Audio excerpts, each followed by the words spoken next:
Good morning. Apologise for not making this video yesterday. I worked till quite late and I just didn't have the time.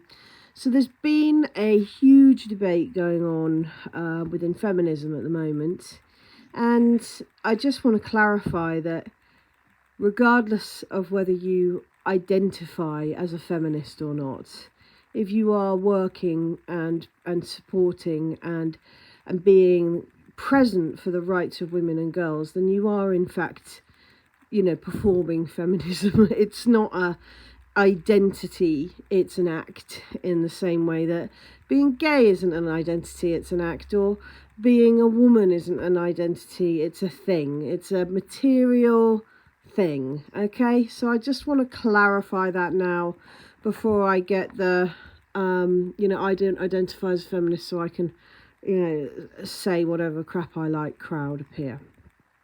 There's been a huge conversation going on within feminism at the moment, and it's essentially been right wing versus left wing, and more succinctly, whether it is important, valid, necessary to include right wing women in feminism.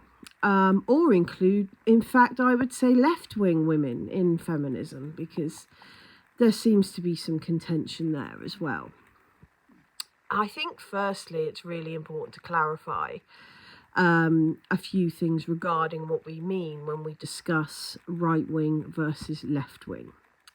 Here in the UK, we very much have a more liberal and broader range of right to left wing. Extreme, what I would call fascist left wing, would involve people who remove certain rights from other parts of society based upon their own belief in extreme self-determination, to the point of denying biological reality, for example. I would call that the extreme side of being left-wing. As for the right wing, I think that that's the same, but is about enforcing morality onto somebody else. So someone who's extremely right wing believes that they can in fact enforce how someone else acts, feels, thinks, based on their own sense and their own reality. There's issues either way. So when somebody says it's really important that we include all women in feminism, I absolutely, that's a given, But there's nobody out there making laws and saying only certain women have access to them. Fundamentally, every feminist I've ever read, every feminist I see working, every feminist, out there, I understand to be putting law and policy in place to support every woman, and quite often children as well, because they kind of go together. A woman's rights massively impacts the well-being of children. Apologies for my itches, I've just got back from the school run, so my skin is reacting to being in the warm. So let's come back to this idea of left wing and right wing. Right wing, we have from the straight up middle to the right, we have liberal conservative, we have conservative, we have right wing, and we have far right wing. Okay, liberal conservatives are going to be people who, for example, understand that in order for society to function properly, we have to best support industry and business on a top-down level. They believe that supporting the owners of businesses, supporting the employers, will have a trickle-down effect. And quite often, and for quite a long time, I believe that was the case.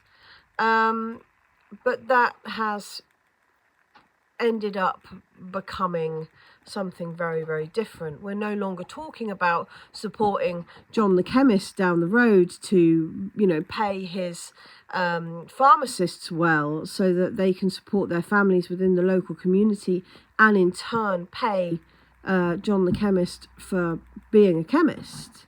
Instead, we have Boots. Boots is a massive chain of pharmacies in the UK, and they are owned by a multinational. They couldn't really give a shit whether John the chemist pays a living wage for his employees, because fundamentally it's irrelevant to them whether on a personal level that individual and their family can afford to use their services, because they've got this massive, great big body of people to pick from. So that's a real issue with conservative, capitalist kind of way of looking at things. On the other side of that, you've got your liberal left wing, who understand that although some interference from the state in terms of policy, in terms of making sure that companies pay a living wage, that actually there needs to be some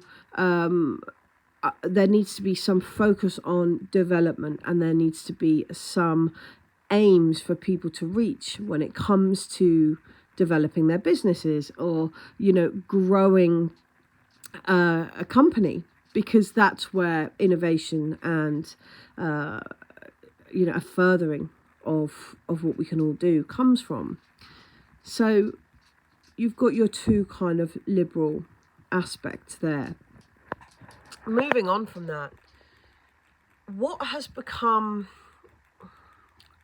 evident from recent interactions with the right wing is that things like, for example, abortion. Abortion is a great topic to discuss the differences between left and right wing thinkings and ideologies. And I say thinking and ideology because for the purpose of this, we have to separate the two. A conservative view on abortion, if you like, is that abortion, a very conservative view would be that abortion should not be permitted. That, this should not exist. That nature should run its course. That God, quite often should be the determining factor in whether or not an abortion happens and whether or not somebody is born, whether or not a woman dies because she can't carry the child that she's having. That's a very conservative, very right-wing view, or has come to be known as one. The left wing believe that abortion should be free and available to all women who require them, regardless, irrespective of circumstance, and that should be the case always. Now, I don't actually see abortion as being a left-wing concept, or anti-abortion being a right-wing concept. I think it's a bit more nuanced than that, because you have to not just consider your thoughts, but also your ideology. And what I mean by that is by your inference into somebody else's life, your insistence that your morality and how you would behave or feel in a situation impacts to such an extent how someone else believes, feels, or acts. So a great example of this would be a woman who says, I am absolutely against an abortion. I could never go through with having an abortion. And women will say that right or left wing. But it is a case of morality. If your morality is that you can't have an abortion for, because it's just not something you could picture yourself doing, then that's your morality. The second, when you start trying to enforce that on the rest of society, when your ideology becomes there not being access to abortion, then you deny a massive aspect of what I would call welfarist policies. So there is no way that one ideology, whether it's the left wing, whatever my morality is, I believe that abortion should be free and available for every woman who needs or wants one. 2, I don't believe abortion should ever be available for any woman that wants one. Those are 2 very different stark viewpoints. But those are about morality.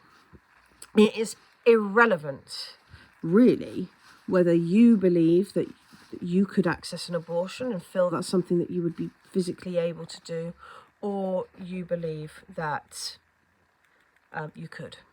Okay, that's personal. It's about the personal.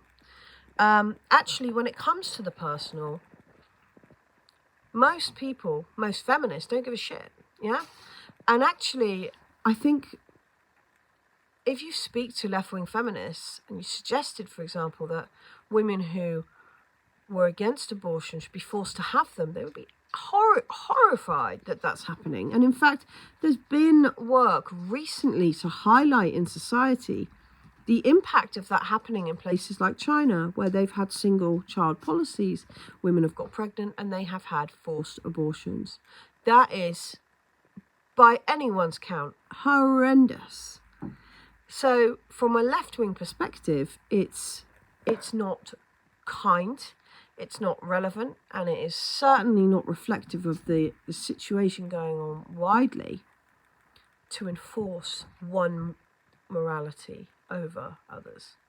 It's also incredibly arrogant, let's face it. If you believe that your own perspective is infallible, then that is, coming from a place of real arrogance, often related to religion, and therefore often related to the extreme, I would say, radical right wing.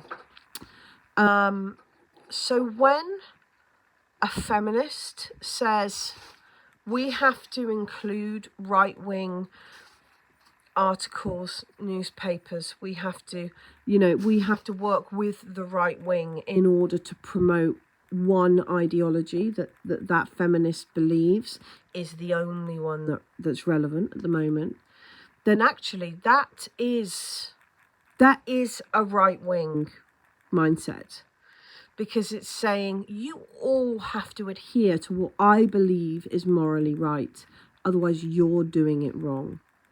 And in itself, that is a right-wing mindset. And I think a lot of people don't quite understand that. And there's a lot of slip-ups. When I hear about feminists who are frequently traveling around the world to speak to policymakers, to lobby governments about prostitution, and they're not saying, "Oh, I think only left-wing prostitutes, only prostitutes who believe in left-wing ideologies should be free of this awful culture of buying bodies."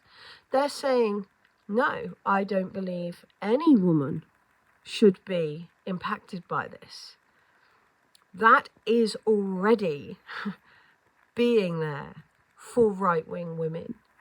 And, I task anybody with the job of finding me a political action, a political, lobby that is performed by left-wing feminists that disregards the political spectrum of right-wing women, because it doesn't exist. What left-wing feminists have said very clearly is that they do not believe that working with right-wing organisations who believe in forcing morality on other human beings is the correct way to go about things. That's a very valid perspective.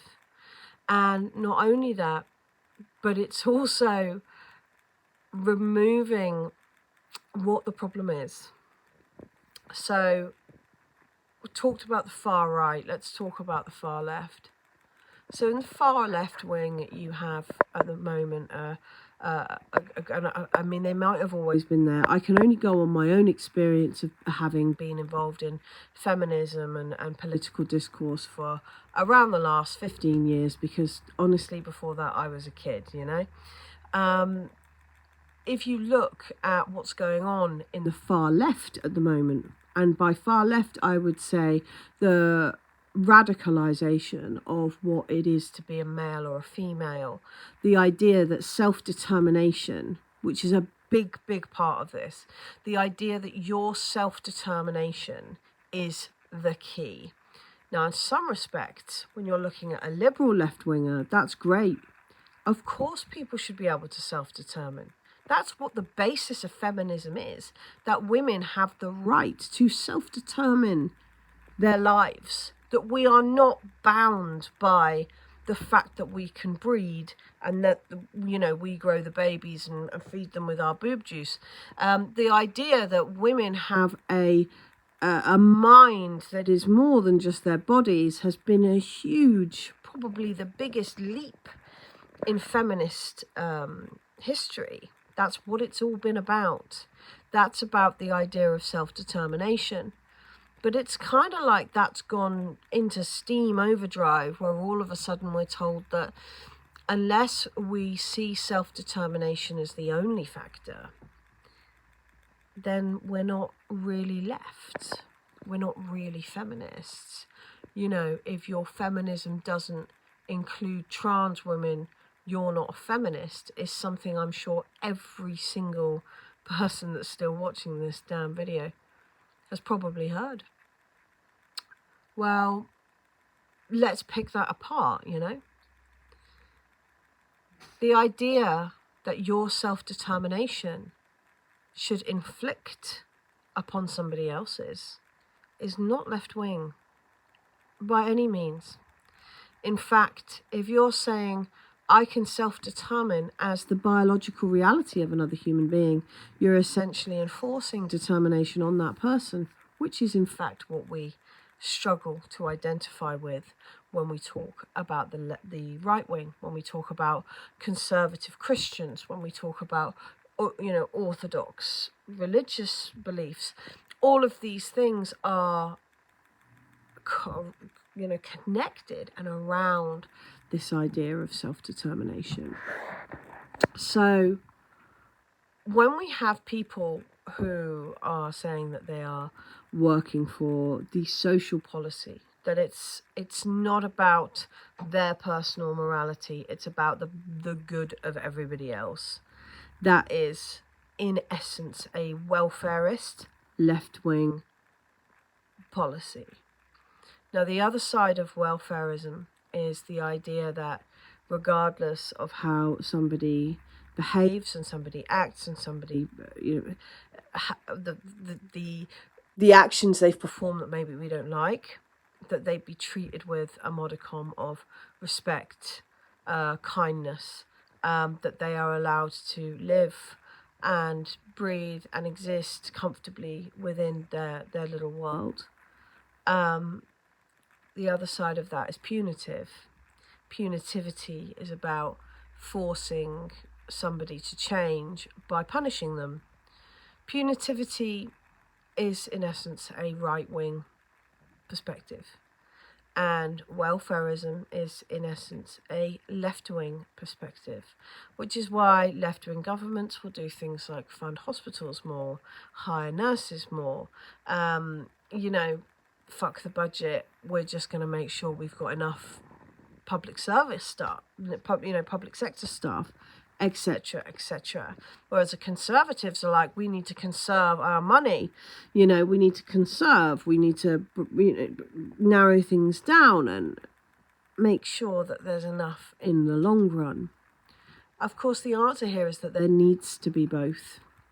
A great example of this would be a murderer. So somebody has committed murder, I don't think on either the right or the left you will find a human being that will say a person who's committed murder should not receive a punishment for that murder, because they should. They should be punished by society for inflicting in the worst possible way on the biological reality and the morality of another human being. That's what it comes down to. They have chosen their moral path in such a way that it's taken the life of another. I mean, you can't remove self-determination any more than that. However, what about when it comes to treating that person, that murderer, in hospital? There are people who will say, no, we should never, they should die, There was a story in the local paper a few weeks ago where a girl, I call her that, she's 20 years old and she had a little baby, and that little baby died and was found to have had injuries. And the comments are full of people saying, string her up, she needs to be hung, no, it's hanged.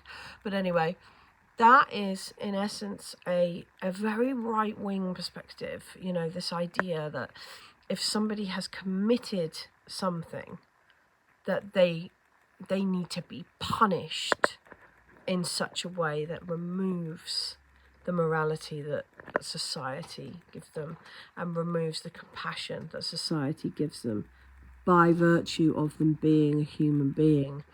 The left wing would argue that no, regardless, irrespective of how somebody's behaved, they still deserve to be treated in a hospital for injuries. They still deserve to be rehabilitated, for example. And again, as pretty centralist, pretty liberal, I would say we need to have a bit of both. People need to be punished for what they've done. They need to have the chance to be rehabilitated. People need to be, have some of their freedoms removed if they've committed heinous acts of crime. But they also deserve the right to be treated for illness in a hospital.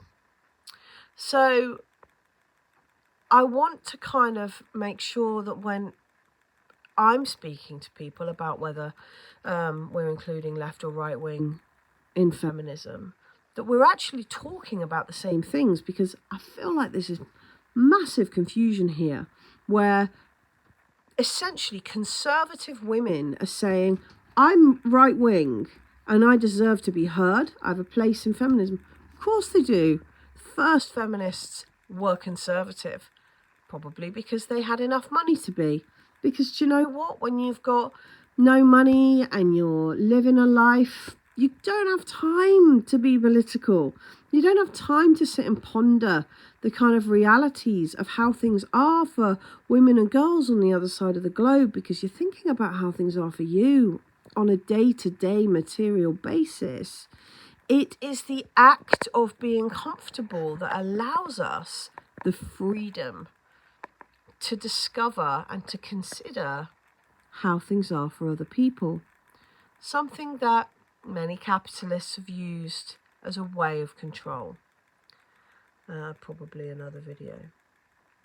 So for me, when people say we need to include right-wing women in our feminism, I say I do not know of one situation where a feminist, left or right wing, has chosen a policy, written to lobby the government, written a statement that denies the rights that they're asking for to right-wing women. Quite the opposite. But I would say that that's not so much true the other side.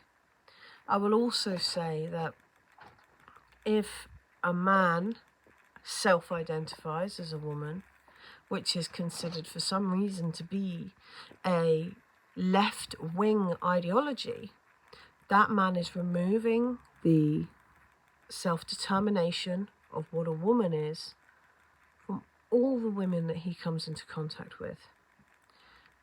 and that is inherently right-wing.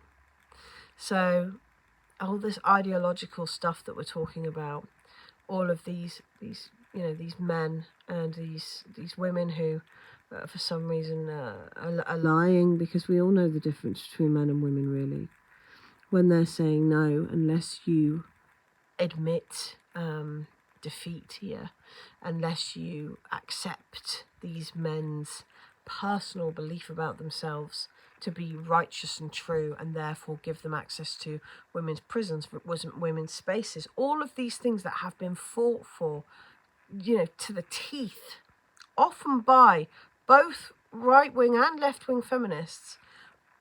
To those people I say, you are coming from a right-wing perspective, a inherently far right-wing perspective, to say my morality, my self-determination determines who you are, determines who she is, and determines who everybody in the world is. That is not, by any stretch of the imagination, anything to do with the bloody left. I'll finish up by saying that your identity never trumps reality. It won't, and it doesn't. It's great to find yourself in a position where you want to work towards what you are, what you believe that you are, whether that's opening a business, whether it's supporting your family, whatever it is that you want to do. It is great to have the mindset that you can change your material world, but you can't change who you are. You can't change your past. You can't identify out of being middle class and being, quite privileged. You can't identify into the working class. You can't identify out of being a feminist if you're performing feminist action, because you feel like it removes an element of, of justification for some of the things that you say and do, because that's not how things work. And if you are talking on, or rather, if you are listening to somebody who on one level is saying to you, hey, do you know what? I don't believe that people can identify their way in and out of biological reality, but I can identify my way in and out of the middle class. I can identify my way in and out of being a feminist. Well, do you know what? They are embodying the exact thing that they're saying. They're saying that they are fighting against. So perhaps that should be our single focus issue. And perhaps we should realise that the only women who are looking at the rights of women and girls and saying we can't focus on anything else except that, and that I'm going to draw a line in the sand that says if you fight against, for example, gender ideology, you have to accept abortion control to the extent where people's morality is being impacted by how they feel. It's all the same shit, yeah? It's all the same shit. If you're enforcing morality on people, if you're enforcing a belief over what's real, it's all the same fucking shit. So this fight is not pro trans rights means pro-abortion, or anti-trans rights, means anti-abortion, whatever the fuck trans rights are. It's actually that's a real conflation of issues, and it really is about time that we started to discuss that for what it really is. And what it is somebody who is becoming increasingly right-wing, who is attempting to enforce their morality onto the rest of us using neuro-linguistic programming to suggest that by thinking one, we have to think the other. I have seen some incredible work done by feminists in the last year. Incredible. the lobbying that happened towards the Gender Recognition Act in Scotland was incredible work. I know that it failed, and it failed because of what I would call ultra far left-wing bullshit. But it was incredible all the same. And very little, if any, of it involved standing on street corners and shouting abuse at people who believe differently to us, which again is punitive. It is inherently right-wing. A welfarist perspective, a welfarist method of dealing with that would be to talk to people in a way that is considered and is kind, and to explain a position from a case of care, from a place of care and a place of understanding. And the real benefit to that is that suddenly that very, very, very stark line in the sand, this is the only thing we can focus on. This is the only thing that we can care about. If you believe that, then you're shit. And if you don't believe that, then you're not. Oh, but if you believe that, you have to also believe this. That's the mind fuck, okay? The benefit of that is that when that line is a little bit more blurred, a little bit easier to cross, more people are going to cross it. As soon as we start making all of these hugely problematic assumptions about how and why people behaving the way that they are. For example, all women who have transgender children, that they believe they're supporting our groomers. That's been a classic. As soon as you say that, you're just causing more problems, because it's almost impossible to come back from that. Immediately people are on the back foot. Immediately there's a line drawn. Immediately there's a suggestion that, you know, the welfare and the humanity of that human being is no longer relevant because, yeah, maybe they fucked up. Maybe they fucked up and they don't know it yet. There's a myriad of things, but you know what? We have to have more compassion than that. We have to be the moderates. We have to be clear, and we have to be kind, because there's too little of it. So thanks for listening to that, if you've managed to make it through. I feel like I waffled a lot, but there we are. And I just want to say that I love listening to people who have different perspectives to me. I love hearing people talk with passion about their gods and their religions and their feelings and their thoughts about stuff. And in turn, I love to talk passionately about the things that have affected me and why I feel the way that I do. So how about, rather than just shouting at people, we actually just have a conversation? Because if you open things up as a debate and people turn around and say, I'm not debating you, you fucking piece of shit, rah, rah, rah, actually that comes back on them. So that's what I'd like to say. Till next time.